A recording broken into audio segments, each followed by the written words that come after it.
Many people believe that becoming the Pope is a guaranteed ticket to heaven, as if leading the Church is enough to ensure salvation. And surely, now that Pope Francis, the so-called Pope of the people, has passed away, he must be resting in a glorious place in heaven. But the letter we received today, from a woman who had been close to Pope Francis since his earliest days in the Vatican, reveals a completely opposite truth. After the Pope's death, she was threatened by the Church for knowing too many secrets. Then, a horrific accident occurred that left her clinically dead for a brief moment. And in that short window between life and death, she was shown a terrifying revelation, that Pope Francis was cast into hell because of one great sin. So what was that single sin? What crimes did Pope Francis hide for a lifetime? Stay with us until the very end, because this is not just another near-death experience. This is a divine warning from the Creator himself, sent at a time when the whole world is standing at the threshold of judgment. Before we begin, please leave your name and the city you live in so we can pray for you by name and lift you up before the Lord as we strengthen our faith together. If this message has stirred something in your heart, don't hesitate to support this mission by clicking Super Thanks. God will return to you 100-fold what you have sown. And if you haven't yet subscribed to the channel, click that button today so we can continue spreading the love and light of God together. Now, listen closely to her testimony. Every powerful man leaves behind a shadow. From the day Jorge Mario Bergoglio became Pope Francis, I walked beside him. Always one step behind, always listening. I witnessed many things, but I was never allowed to speak of them. Now, with Pope Francis gone and my duty fulfilled, I am no longer bound by silence. Very soon the throne will pass to another, and with it will come a new era, one full of schemes. The Vatican does not eliminate people like us. They exile us. They isolate us from the community, calling it caution, calling it wisdom. But in truth, it is to silence us. A new pope will ascend, and those like me will become inconvenient. That is how the Vatican operates. But before that happens to me, I want to tell you everything. The hidden truths of the Church and of Pope Francis himself. It all began with my death. Death did not come to me as an accident, nor as a long illness. It came suddenly, like a door blown open in the middle of the night. That day I had just left Rome after a private meeting in which I accidentally revealed my disagreement over a dossier the Vatican had locked away. I felt something was wrong, a strange sensation, as if eyes were watching me. I had sensed something unusual even during the meeting. They made people like us drink something, claiming it was to cleanse the lies. As I crossed the square, a sharp pain like a blade pierced through my chest. I collapsed onto the cold stone ground, my hand trembling as it clutched my cassock, blood spilling from my mouth. Later they said I had a stroke. But in the moment my heart stopped beating, I knew I had been silenced. Not by a blade, but by sudden death. Not by a sentence, but by silent punishment. Yet in that very moment, when the heart stopped and the body ceased to move, I did not vanish. My eyes were opened, not the eyes of flesh, but the eyes of the soul. And then the visions began to pour forth like a flood, not with sound or light as I once imagined, but with a truth so deep, so sacred, that no human sense could bear it. I was no longer bound by the body, no longer afraid of being watched, no longer forced into silence. I became an awakened ghost, not to haunt, but to testify. Each vision was a fragment of truth the Vatican had tried to bury for decades. Each image was a case torn from official archives, a secret burned to ash, a choice purchased with blood, or the bleeding silence of those hidden in the dark. The first vision came as though I were being lifted from my own darkness. Before me was the soul of Francis, suspended between light and flame. Then a voice spoke to me. Now you shall see all that man has hidden, and all that he chose not to say. Look, remember, tell, and so my journey began. In the first vision that I recount now, I did not see Pope Francis, but myself. I was still alive, still wearing my cassock, still speaking in a soft voice, just as always. I saw myself standing in a secret corridor of the Vatican, where the cold stone walls held secrets that were never meant to be spoken. The scent of mildew blended with incense, the dull echo of footsteps rang through the air, and my heart pounded as though I was crossing a forbidden threshold. In front of me stood an antique mirror, hidden behind a red velvet curtain, as if it had been waiting for me for centuries.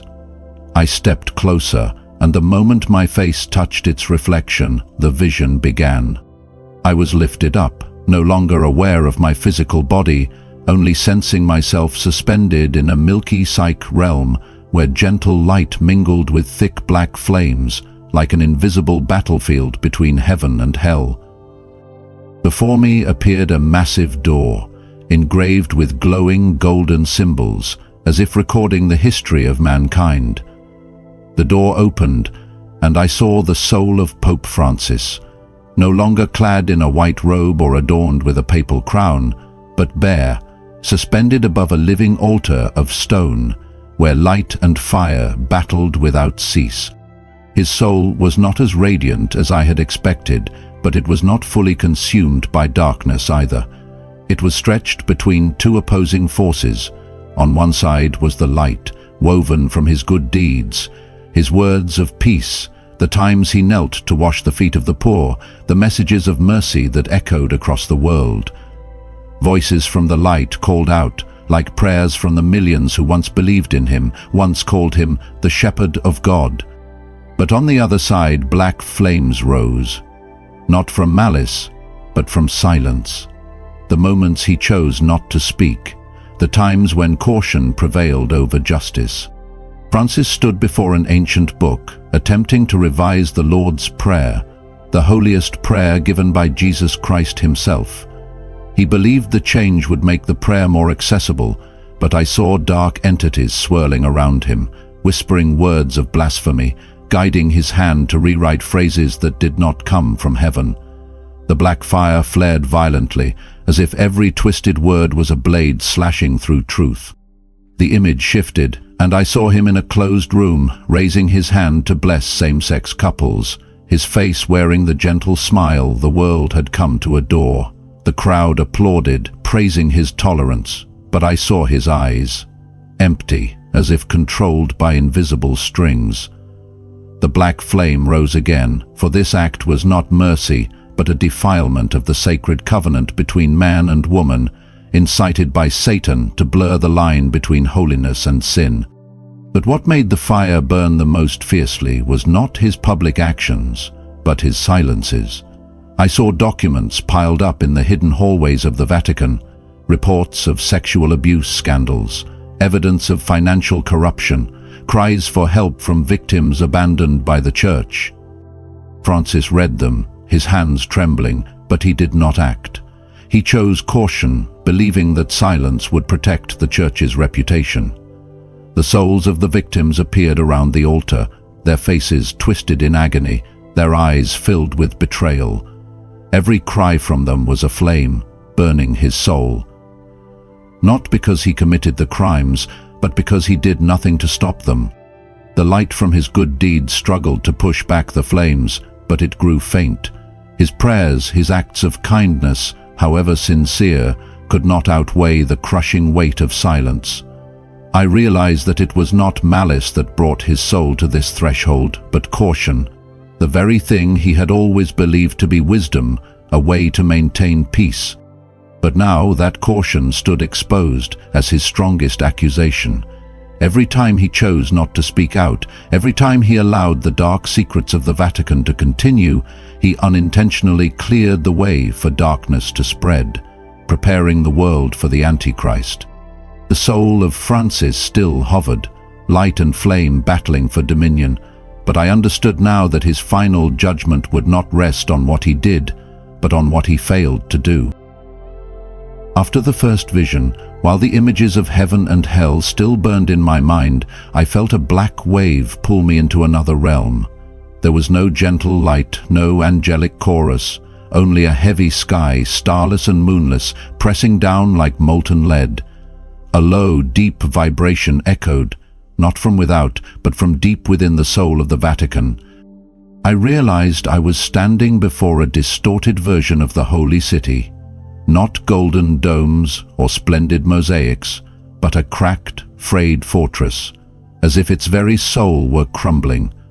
The walls bent and split, yet no stone fell, only the sound of lament, like a mother's cry for her stolen child, echoing from the depths. I understood then that it was the voice of the church. Not the church of rituals and processions, but the church built on the blood of the innocent and the tears of the forgotten. That voice screamed for truths buried, for sins hidden beneath white robes, and at the center of the vision I saw Pope Francis. He wasn't wearing the familiar white papal robes. He stood in a dark room before an old wooden table. 3 cardinals surrounded him, faces tense, eyes darting between fear and despair. On the table lay a thick leather-bound dossier, handwritten on its cover. Vatican Financial Corruption. I could feel its weight, every page filled with betrayal.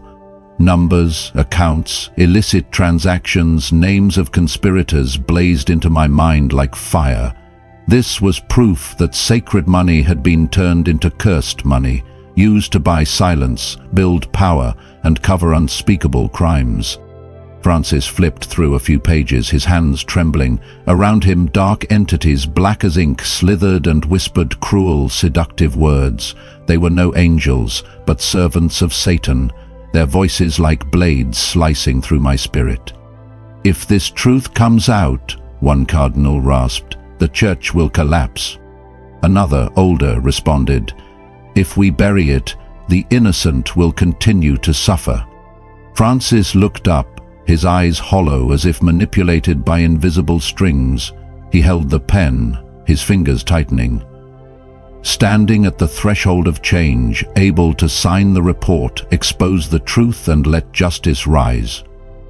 But then he placed the pen down. His voice was low. "Not now. If this breaks, the people will lose their faith." That moment cut through the vision like a knife. The dark entities laughed, satisfied with his choice. With that single decision, Francis saved the church from collapse, but buried the truth, locking the cries of the victims in darkness. The black cords tightened around him, as if Satan was securing his grip. I realized then this was not mercy, but obedience to the whispers from the abyss. A deliberate act to protect Satan's fortress, paving the way for the Antichrist. The vision shifted again. I found myself in a corridor made of numbers, millions of bank accounts, transactions, names spinning like a maze. At the center stood a figure in a black robe and hood, silent. I couldn't see their face, but their voice pierced cold and sharp.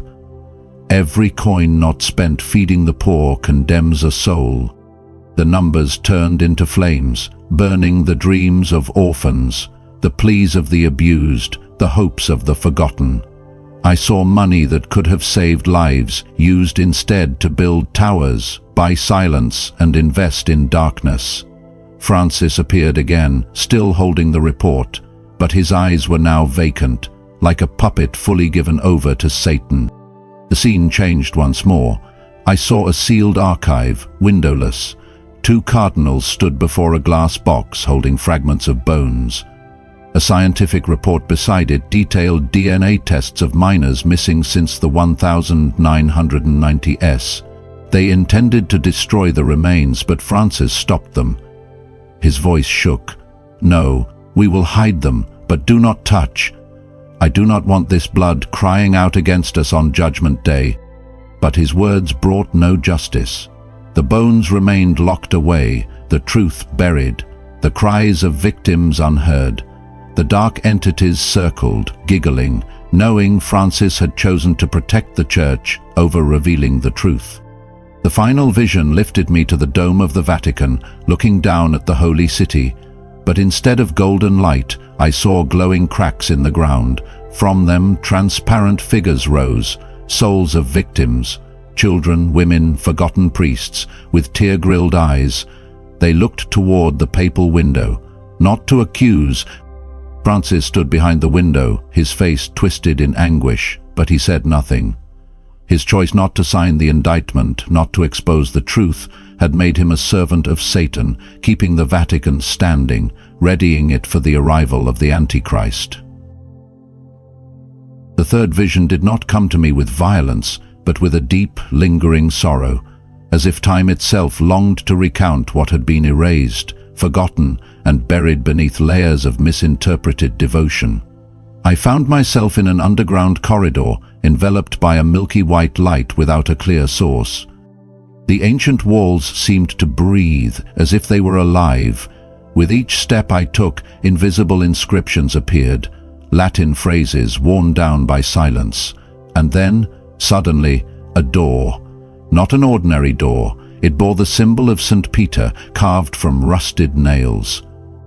When I pushed it open, I found myself inside a crypt.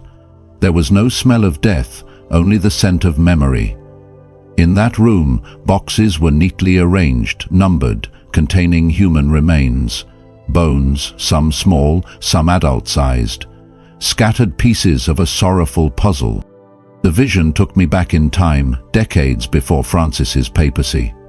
I saw men in clerical robes moving under the cover of night, transferring remains from one room to another, carefully leaving no trace.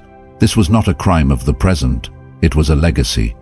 A heavy, uncomfortable inheritance that every pope had to face, like a cross too shameful to name. These bones belonged to darker eras, to stories no one dared to acknowledge. Some were from orphanages long shut down, some from abandoned convents, from places where charity had been used as a mask to cover abuse. Francis was not responsible for them, but in the year 2023, he was the one informed that one of these secret vaults had been accidentally uncovered during renovations. In the vision, I saw him sitting before the results of the DNA tests. He looked exhausted, more so than his age could explain. He simply said, "Once again, we will have to bury without confession." And he ordered for everything to be catalogued, preserved safely, but never revealed to the press, not out of malice but out of fear. If people knew, he added, they would believe we are merely a cemetery of sins, not a living body. Was he wrong or right? I am no longer in a position to judge. But I knew then that this burden had broken something inside him. However, that was not the most shocking revelation of this vision. Immediately afterward, the scene shifted. I found myself in a glass room. The sky outside was pitch black, streaked with flashes of red lightning. Inside, a group of people sat around a round table. Some were laymen, others were priests. In the center of the table lay a dossier labeled Kinshasa Mission. It was the year 2019.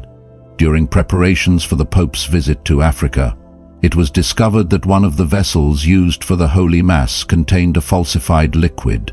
A slow-acting poison, sophisticated, nearly undetectable, designed to induce heart failure while mimicking a harmless fainting episode. There was no scandal, no arrest. The priest suspected of tampering with the vessel was quietly transferred abroad. Nothing more was said. And Francis, in the vision, I saw him kneeling, holding the chalice in his hands.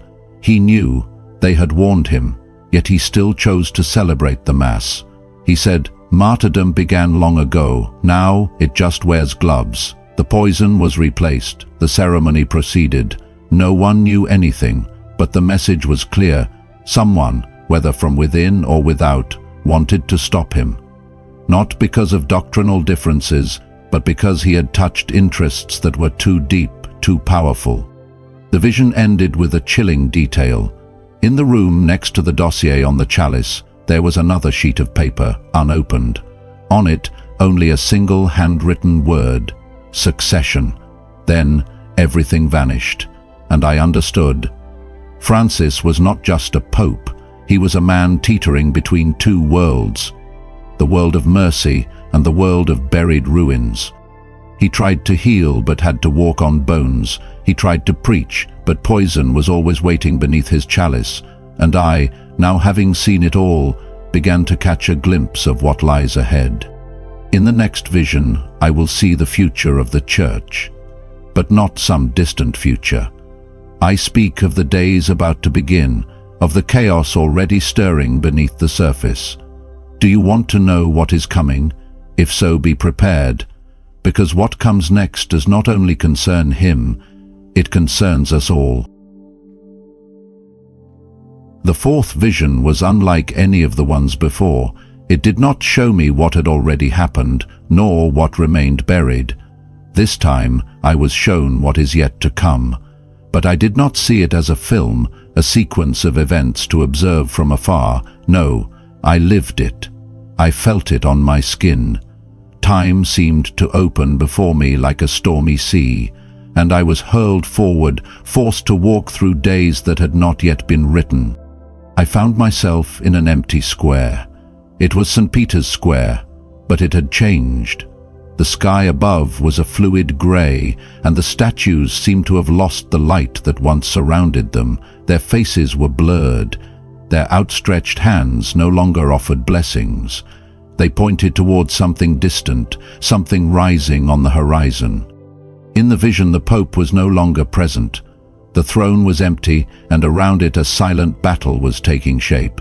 Not with weapons, not with blood, but with words, with documents, with glances, with manipulation.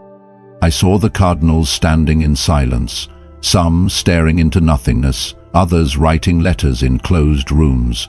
Their words were cloaked in smoke. Every phrase was vague, every declaration a trap. They spoke of unity but thought of power. They spoke of continuity but dreamed of revenge. And then I saw him, the new one, the one who is coming. I did not know his name. His face was obscured, as if veiled in shadow. But I heard his voice, and the world seemed to tilt with it. It was a voice that promised peace, but brought confusion. It spoke of justice, but sowed deception. He said, "It is time to reform everything, even what is eternal." And behind him the crowd applauded, praising the modern, inclusive, flexible language. But the saints, sweeping saints, stood to the side. I saw them kneel, hands folded, heads bowed, as if they knew something sacred had been crossed. An invisible, holy boundary had been trampled.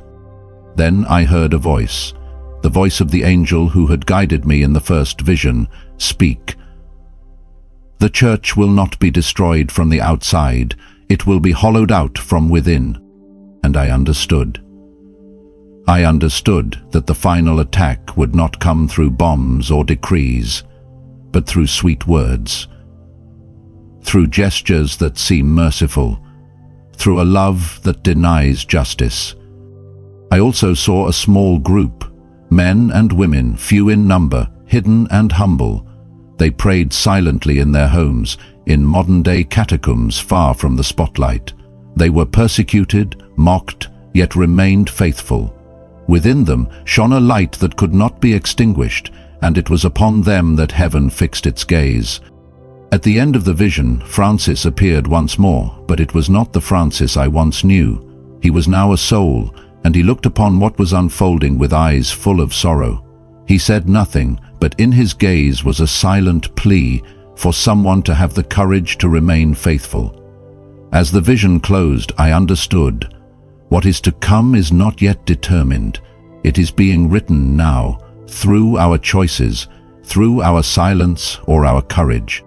And now, having seen it all, I can no longer remain silent. The next piece will be the darkest one yet. Not about the Vatican, but about judgment itself. And when you see it, you will understand just how little we truly know about mercy and how deeply we fear the truth. This time, I would witness the invisible. The judgment, not from man, not from the faithful, but the eternal judgment, inescapable, terrifying. The vision began with boundless darkness. No sound, no form, only waiting. Then suddenly a light appeared, but it was not warm, It was not welcoming. It was pure, blinding, sharp as truth. And from that light an altar emerged, not made of stone but of thoughts. Every slab that formed it was an intention, a hidden action, an unconfessed choice. And on that altar was the soul of Francis, naked, not in the flesh but in the spirit. Stripped of all titles, glory and justification, he was simply a man who had loved, who had chosen, and who had remained silent. Around him there were no angels with trumpets, no demons with chains, only truth. His words, those spoken in faith and those withheld in fear. His hands that had comforted the poor but also signed off on silence. His eyes that had wept for abused children but sometimes closed too quickly. And I was there, not as a judge, not as an accuser, but as a witness, one who had lived beside him and now had to see it all. There were no scales, only the true weight of the soul. Every choice he had made was a color surrounding him, some bright, some dark, some faint. And his soul was being pulled in two directions. One force of light called to it, while another force, made of silence and fire, held it back. Then a voice rang out, though it had no sound, as if the entire universe uttered each word at once. You have served, you have loved, but you have also feared. You have concealed, you have protected, you allowed some pain to remain hidden. Yet my gospel holds no secrets. And in that moment I saw Francis kneel, not from pity, not to plead, but because he understood. Because he knew that his mission, lived between mercy and fear, was now facing the only justice that cannot be negotiated. At that moment the light changed. It became stronger, gentler, more real. And I saw that this was not condemnation, but truth itself. This was judgment. He was not cast into the fire, but neither was he welcomed into glory. His soul hovered, waiting, because his fate was not yet complete, not until the legacy he left on earth fully revealed its consequences. And then the vision turned to me, to all of us. Now it is your turn, the voice said. You have seen, you have known, you have heard. What will you do now? When I awoke, if it can be called that, my soul was on fire, my conscience trembling. It was as if the full weight of everything I had once seen, endured and stayed silent about collapsed into a single moment. That's what it feels like to witness the judgment of a soul you once admired, defended, and truly knew, especially in its darkest silences. I won't claim the right to judge Pope Francis, nor can I say I've forgiven him, but I can bear witness to the man he was, deeply human, unmasked, torn between light and compromise. He wasn't a saint, nor did he seek to be. He was a servant, one who in the shadows of the Vatican sought each day to serve better, even when truth was too sharp to speak. Francis chose the path of caution when bold truth was needed, hoping silence might mend what truth might break. But silence doesn't always heal. Often it deepens the wound. And yet I saw him in those hushed, raw moments. Beyond cameras and ceremony, I saw him weep in empty chapels, trembling as he signed burdensome decrees. I heard him whisper prayers not for himself, but for the Church's sins, those he carried like weights in his bone. I recall a moment that stays with me. I don't feel like the Pope, he said quietly, removing his worn black shoes. I feel like a priest still searching for God in the ruins. He refused the ceremonial red shoes. Those are for men walking velvet halls. I walk in the mud of history. And indeed he did. In refugee camps, war-torn cities, and the back streets of the forgotten, he walked, not as a leader seeking reverence, but as a man seeking faces. In one unannounced visit to a center for children with disabilities, he approached a boy in a wheelchair, touched his head, and whispered, "You are my theology." He called that day the truest mass of his life. This was the real Francis, flawed, burdened, uncertain, and profoundly sincere. a man who carried the gospel and its weight, but not always with balance. His funeral won't be lavish, just a plain coffin, a Bible, and those old shoes worn from walking alongside the least of these. He didn't want to be remembered as a pope. He wanted to be remembered as a voice, perhaps even a broken one, crying out through the noise. I saw him in his most human moments, receiving files no one else wanted to see, making decisions with shaking hands, knowing each one would cause something sacred to collapse. His greatest failure was not evil, it was compromise. In places where the truth should have roared, he whispered. In times of reckoning, he veiled. Not out of malice, but fear. Fear that truth might destroy what he hoped time would redeem. But now everything is revealed. And as you read this, knowing what I've seen, it is no longer his judgment that matters, it is yours. Because the day will come for each of us, and when it does, there will be no more titles, no masks, no protection, only light and truth. You will stand as he did, bare, transparent, before the one who weighs silence heavier than words. In that moment, nothing will matter except the truth you chose to live, the truth you dared to speak, and the truth you were willing to suffer for. We are not judges, we are witnesses. Travelers in a splintered world, each of us must choose light or darkness, voice or silence, memory or forgetting. Now, it is your turn. When that final call comes, when heaven looks into your eyes, will they find truth there, or only echoes of things left unsaid? In the end, the one sin of Pope Francis was his compromise with darkness, when he chose to conceal the truth instead of boldly proclaiming the light to God's people. And in that silence, the souls of millions were led astray. And what about you? Are you absolutely certain that if today were your final day on earth, you would be welcomed into heaven? Are you sure you're not harboring any hidden sin? Take a moment to reflect and listen closely to the following letter, because it may offer you a perspective that reshapes your answer.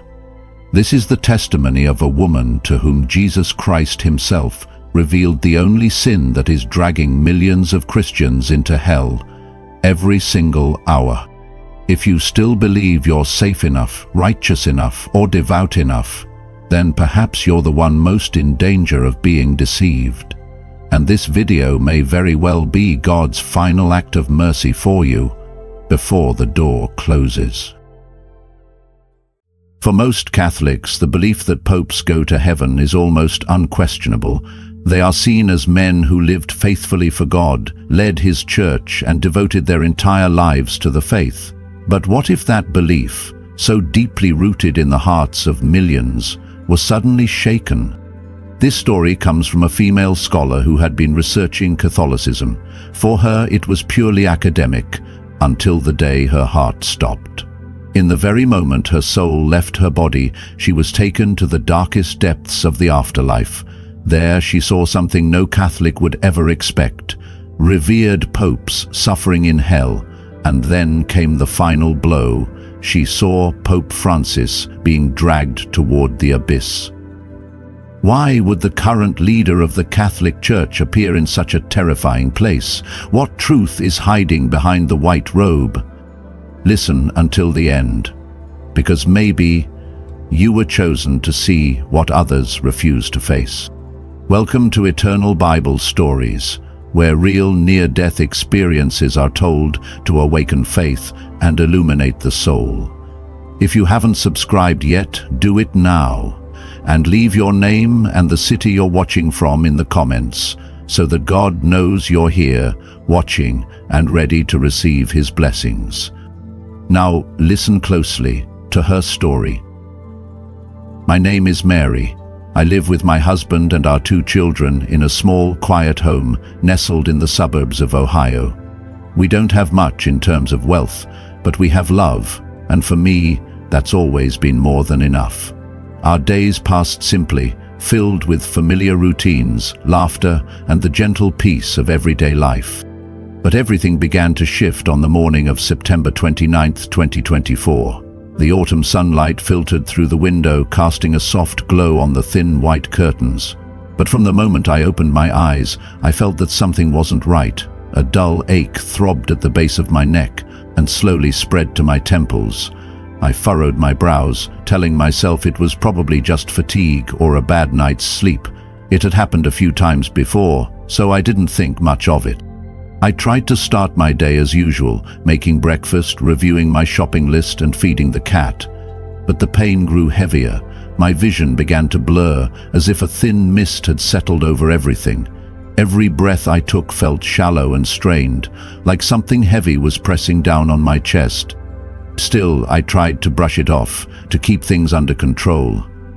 That's just how I am, always trying to hold on, always afraid of being a burden to others. But then I noticed my husband watching me closely. He stepped forward, placed his hand on my shoulder, and said with concern in his voice, "You're not okay. We need to call the doctor." I shook my head. "No need, I just need a bit of rest." But just as the words left my mouth, a bolt of pain like lightning shot through my head, doubling me over. Everything started spinning. The sounds around me grew distant. I felt my legs give out beneath me, and the last thing I saw before collapsing was the panicked face of my husband, calling my name in desperation. On what seemed like an ordinary morning, I had no idea I was approaching the threshold between life and death. A doorway that, once crossed, would show me things I had never dared to imagine in my entire life. The doctor arrived, gave me an injection, and told me I needed to rest. I lay down on the bed, just hoping to get a little sleep to ease the pain. As I closed my eyes, I began to sense something strange within me, as if a deep unease was rising from the depths of my soul. After a while, with my eyes still tightly shut, I felt the room suddenly fill with an unbelievably radiant light. I wanted to open my eyes to see what was happening, but I couldn't. As if my body no longer responded to my will, and then I realized something astounding. My physical body was still lying motionless on the bed, but my soul had separated from it. When I became aware that I had left my body, my first sensation was overwhelming confusion. I looked down and saw myself lying there, motionless on the bed, like someone in a deep sleep or already dead. I tried to make sense of what was happening. On one hand, I observed my surroundings. The familiar room now seemed different from this perspective. On the other hand, I was trying to understand why my soul felt so light, as if all physical burdens had vanished. Everything around me was silent, but that silence held a fullness to it, as if the space was saturated with an invisible energy. I oscillated between two states, a strange and profound sense of peace mixed with fear of the unknown. I had no idea what was waiting ahead, and my mind was both expectant and trembling. Suddenly, two radiant figures appeared in the room. At first, I couldn't tell what they were. I only saw two glowing shapes, as if made of pure light. But as they moved closer, I realized they were angels. They wore garments of pure white, emanating a graceful beauty, and their faces shone as though lit from within by a sacred source of light. They appeared right beside me, watching me intently, but without saying a word. At that moment, my heart was flooded with questions. What is happening to me? I didn't know who they were or why they were there, but their presence made me feel both curious and bewildered. One of the two angels approached me and spoke with a clear, radiant voice. "Mary, rise. There are places we must go." That sentence echoed like a gentle command, yet full of authority, piercing straight into my consciousness. In that moment, I felt no desire to resist. Instead, an unexpected and profound sense of trust rose within me, as if I instinctively knew I was being guided by something sacred and safe. I began to follow them, moving with a miraculous lightness that can only be felt when the soul is freed from the weight of the physical body. I didn't walk as one normally does. Instead, I glided, as if being carried by an invisible current of energy. I didn't know where I was going with the angels. The journey seemed endless, but I had lost all concept of time. Everything was unfolding in a realm beyond the usual limitations of the material world. No minutes, no fatigue, only my presence and the guiding presence of the angels. After a span that could not be measured, a massive black door appeared before us. That door was unlike anything I had ever seen in my life. It was so tall it seemed to pierce the invisible sky above, carved with ancient symbols I could not understand, yet they stirred a feeling both sacred and threatening. The surface of the door was not smooth. It shifted slowly, almost imperceptibly, as if the door itself was breathing. Each breath it exhaled carried a strange scent, burnt and icy at once, as if it were the meeting point of fire and frost, of life and death.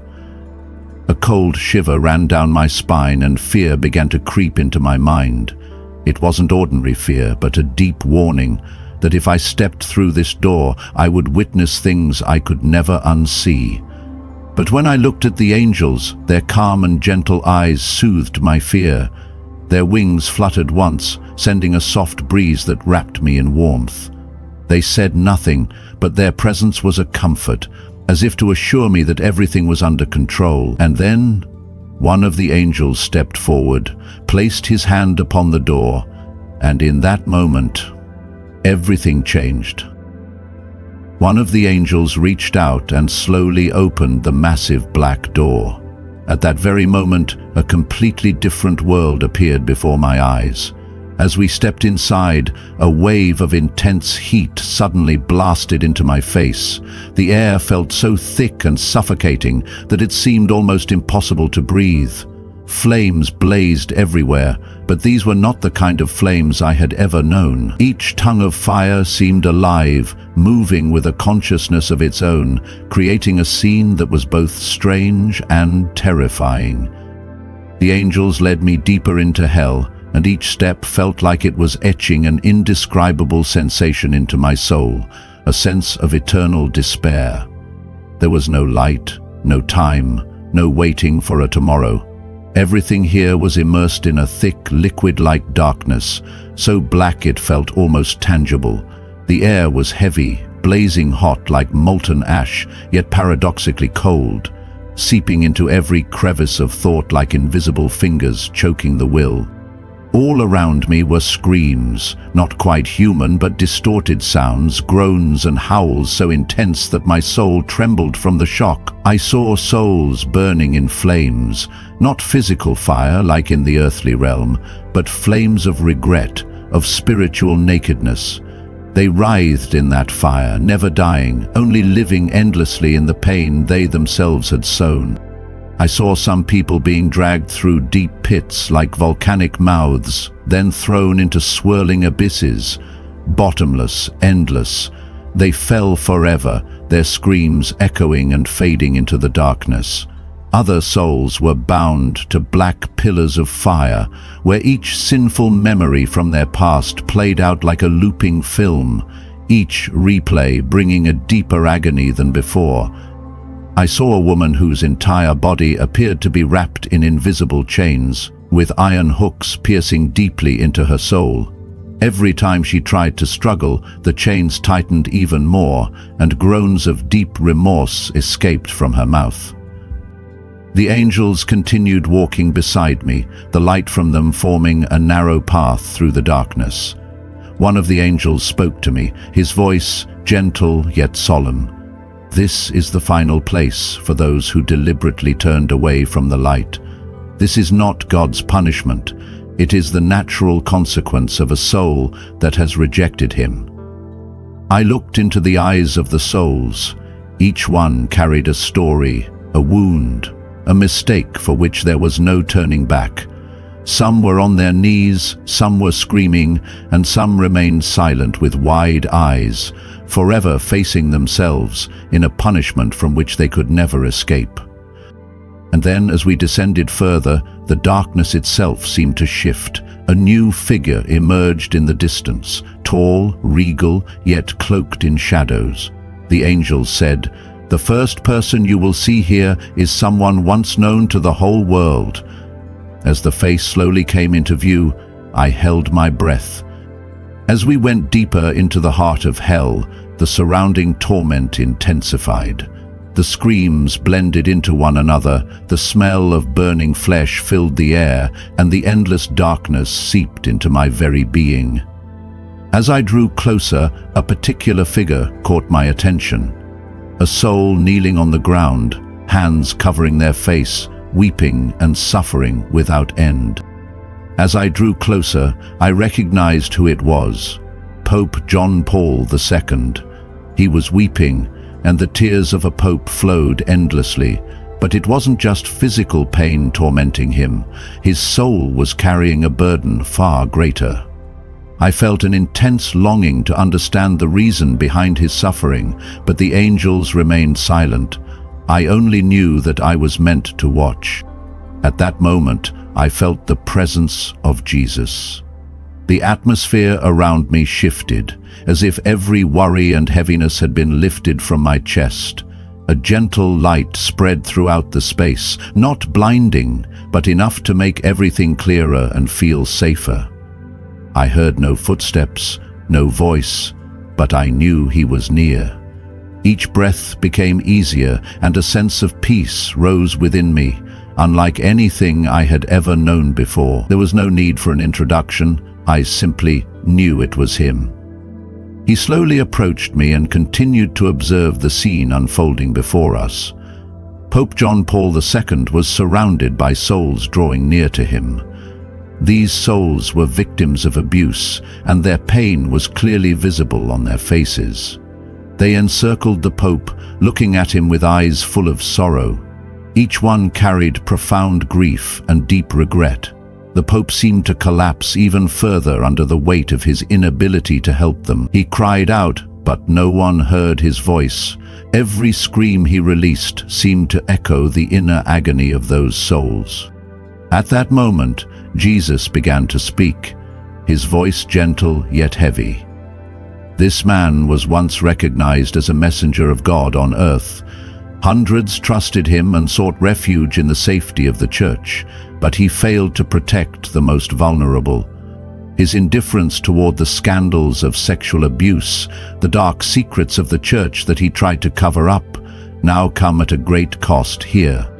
The Pope's agony intensified. As I watched him, I could feel the depth of his pain growing with every passing second. Jesus extended his hand, and the specters of the abuse victims continued to circle the Pope. They could not find redemption, and because of the Pope's lack of sufficient intervention, their suffering deepened. The regret on his face stemmed not only from the mistakes he made in life, but also from his failure to aid the innocent souls. His punishment resembled an eternal loop. Each moment he was forced to relive the same pain, to confront the same regret, as the souls of the victims surrounded him, each staring at him with a silent plea for accountability. Jesus continued, he was responsible not only for the physical, but for the souls, and he failed in that responsibility. He spoke directly to Pope John Paul II. You were loved by many and seen as holy throughout the world, but in the eyes of God, protecting each innocent soul comes first. You remained silent to protect the reputation of the church. That silence, that indifference, is why you are condemned to eternal punishment here. The Pope tried to cover his face with both hands, but his tears wouldn't stop. In that moment, the souls of the abuse victims reached out and gently pulled his hands away, reminding him that he was the source of their suffering. The scene was filled with such overwhelming remorse that even breathing became difficult for me. Every line on the Pope's face reflected the inner torment and deep sorrow of his soul. Jesus turned to me and said gently, "Such mistakes are unforgivable in the eyes of God." He should have understood the weight of his responsibility. The protection of the innocent is paramount. Though he was revered by many in the world, here, justice is still upheld. The agony of Pope John Paul II will never end. He will continue to endure the consequences of his overlooked mistakes and the Church's silence. Facing the victims of abuse is his eternal torment. Hell is not only a place of physical pain, but the epicenter of spiritual anguish. Here I understood how divine justice is carried out, and that nothing can be hidden from God's eyes. Witnessing this scene was truly difficult for me, but it also made me realize an inescapable truth. Every soul must pay the price for the sins they have committed, no matter how holy they were considered on earth. The eternal suffering of Pope John Paul II was both a warning to believers around the world and a testament to the power of God's justice. The angels turned to me and said, "What you have seen is only the beginning. There is still more for you to learn." My journey through hell was not yet over, and ahead, another well-known soul was waiting. The angels led me to another place, one shrouded in darkness and thick fog. The atmosphere here was much heavier than in the previous areas where I had seen other souls. It felt as though the black mist itself was a manifestation of deep regret and the weight of responsibilities abandoned by the suffering souls in this place. The density of the air pressed down on me with every breath. Through the haze, a figure slowly emerged. I recognized him immediately. It was Pope Benedict XVI, kneeling on the ground, his hands covering his face, with serpents wrapped around his body. Screams and whispers echoed endlessly around him. These sounds seemed like voices from the past, cries he had ignored and tried to silence. Each scream carried a weight that pressed down heavily on my spirit. Seeing Benedict surrounded by such profound anguish stirred something deeply unsettling within me. The regret etched into him revealed how he had evaded his responsibilities during his time as Pope. Jesus slowly approached me and began to clarify the scene before my eyes. Just like the punishment faced by Pope John Paul II, this vision was filled with the pain of abuse victims. However, Benedict's punishment was even more complex. He was not only facing the sins he had overlooked, but also the torment of having abandoned his role as Pope. Jesus looked upon Pope Benedict with deep sorrow and said, "He held the highest position in the Church, but when he saw evil, he remained silent. Instead of confronting the scandals of abuse, he chose to conceal them, and when the burden became too great, he fled. He abandoned his responsibility."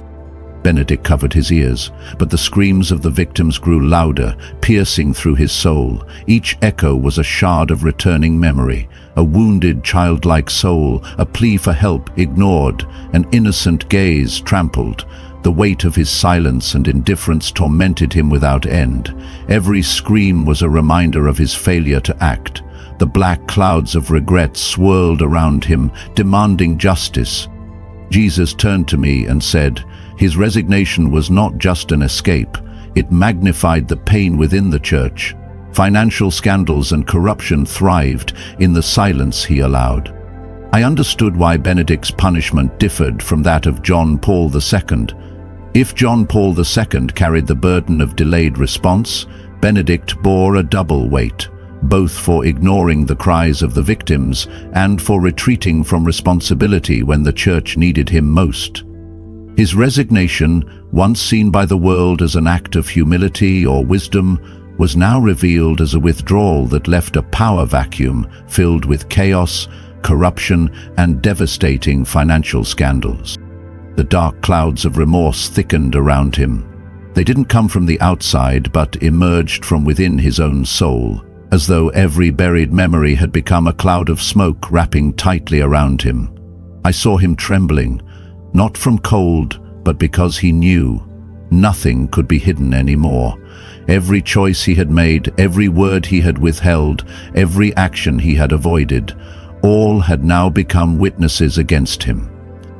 And when I turned to look at Jesus, I didn't see anger in him, but a profound sorrow. A sorrow for a soul that once had the chance to glorify God, but chose silence when faced with darkness. We continued descending deeper into hell.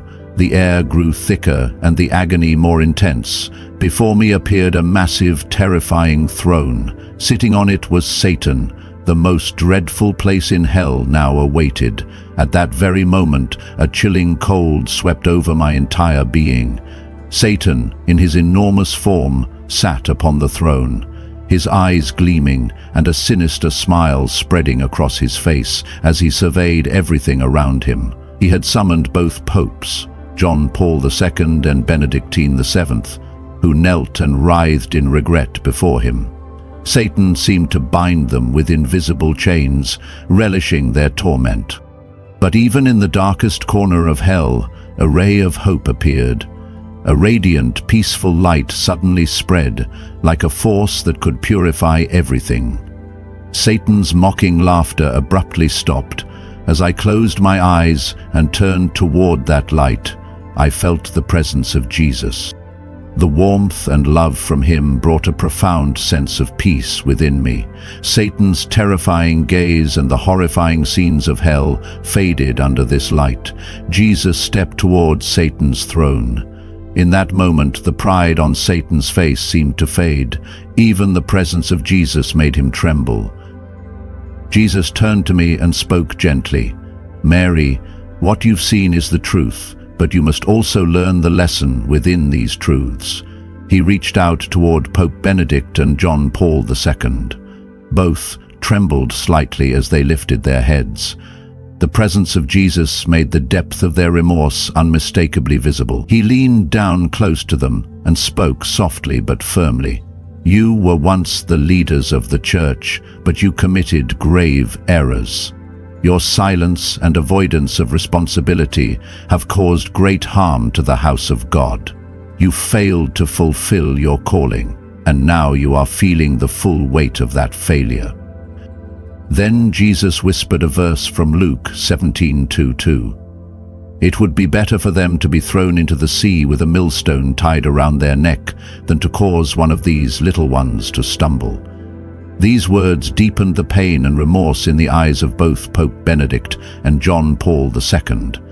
They had failed to stop the abuse that had wounded the most vulnerable within the church, and they had remained silent. Jesus then turned to Benedict and reminded him of James 4:17. "So whoever knows the right thing to do and fails to do it, for him it is sin." These words referred to his resignation and abandonment of duty. He reminded Benedict of the great responsibility he had been given and had left unfulfilled. Turning to Pope John Paul II, Jesus recited Matthew 23:27-28, "Woe to you, teachers of the law and Pharisees, you hypocrites! You are like whitewashed tombs, which look beautiful on the outside, but on the inside are full of the bones of the dead and everything unclean." Jesus pointed out that John Paul II had been seen as a holy figure outwardly, but had hidden the darkness within the church. He used these scriptures not only to highlight the spiritual consequences of their actions, but to show that these were not just worldly failures. The cries of the abuse victims revealed the inner collapse of their souls. He emphasized that they must confront not only their silence, but also the evil they had allowed to thrive. Then Jesus placed his hand on their heads. "You were regarded as great leaders on earth, but in the kingdom of God, leadership comes with responsibility, and you failed to uphold that responsibility." In that moment, the remorse on the faces of Benedict and John Paul II deepened even further. They trembled beneath the hand of Jesus, yet also began to feel the cleansing power of true repentance. Jesus turned to me and repeated the scriptures once more. "As you have seen, everything a person does or fails to do is laid bare before the eyes of God. The world may have called them holy, but the truth is always revealed before the Lord." At that point, it seemed that Jesus was imparting a message to me, a message meant for the believers still living on earth. Then he began to lift Pope Benedict and John Paul II upward. They had faced their sins, endured the fire of hell, and now they saw a glimmer of hope in the hands of Jesus. I do not know whether they were fully redeemed, but I sensed that Jesus was leading them into a deeper confrontation with their wrongs, guiding them to unlearn what the world had taught and to begin again on a different level. Jesus finally turned to me and said, "Anyone who is a leader, who guides others, carries the greatest responsibility, and every leader must answer to the justice of God." These words were a lesson for me. Everyone on earth, especially those in positions of leadership, will be held accountable before the eyes of the Lord. As Jesus lifted them up, he radiated like a beam of light piercing through the darkness of hell. The influence of Satan began to diminish, and the bleak landscape of hell seemed to shrink under the brilliance of Christ's light. Satan appeared to retreat, though the mocking look in his eyes still hinted at his continued delight in future downfalls. He looked at me, then smiled, a chilling, ominous smile. "Only one soul remains," he hissed, his voice echoing from the depths, "and he too will be mine." I turned around as if to ask who he meant, but Satan only laughed, refusing to answer directly. Then he leaned in and whispered slowly, venomously, "He still wears the white robe, but the light in him has long gone out. You'll all see soon enough. Until then, farewell, my little friend." And with that he vanished into the shadows. I wanted to ask more, but the light had already surrounded me, and when I opened my eyes, I had returned to the world of the living. As Jesus lifted me out of the dark corners of hell, I felt a profound peace flooding my soul. His presence wrapped around me, and the terrifying images I had witnessed began to dissolve little by little. My soul felt lighter, though the weight of everything I had seen still echoed in my mind. When I opened my eyes, I saw familiar faces around me. My husband and my children standing by the bed looking at me with concern. Everything felt so surreal that even returning to my own body felt like a dream. But I knew what I had experienced was neither a dream nor a figment of imagination. Everything I had seen had left deep imprints on my soul. My breathing was still uneven, but now there was a deep awakening inside me. The words of Jesus continued to echo in my mind. Every leader must answer to the justice of God. Those words were not only a message for the popes I had seen in hell, they were also a reminder to me. I realized that I, too, needed to reflect on my own life and responsibility. I wasn't just called to live in this world, but to remain faithful to the path of God. So Mary's story has come to an end. And if you're still here, listening all the way to the end, perhaps it's because God wants you to see what she saw. Because the truth she witnessed wasn't just about popes or leaders, it was about all of us. What she saw was justice, complete and undeniable, and that justice doesn't care about titles or fame. It looks at the heart. It sees what we try to hide, and one day every one of us will have to face it. This story is meant to wake you up, to remind us of the way we live, the way we lead, and the way we respond to the pain of others. It all matters. Every silence, every choice, every time we look away. He sees it. And if something in this story stirred your heart, share your thoughts below. You never know. What you write today might be the light that leads another wandering soul home. And don't forget to hit subscribe to continue journeying with eternal Bible stories, where true testimonies are shared, not just to be heard, but to heal and bring you closer to God. Thank you for listening. May this truth stay rooted in your heart, and may the grace of God guide your steps from this day forward.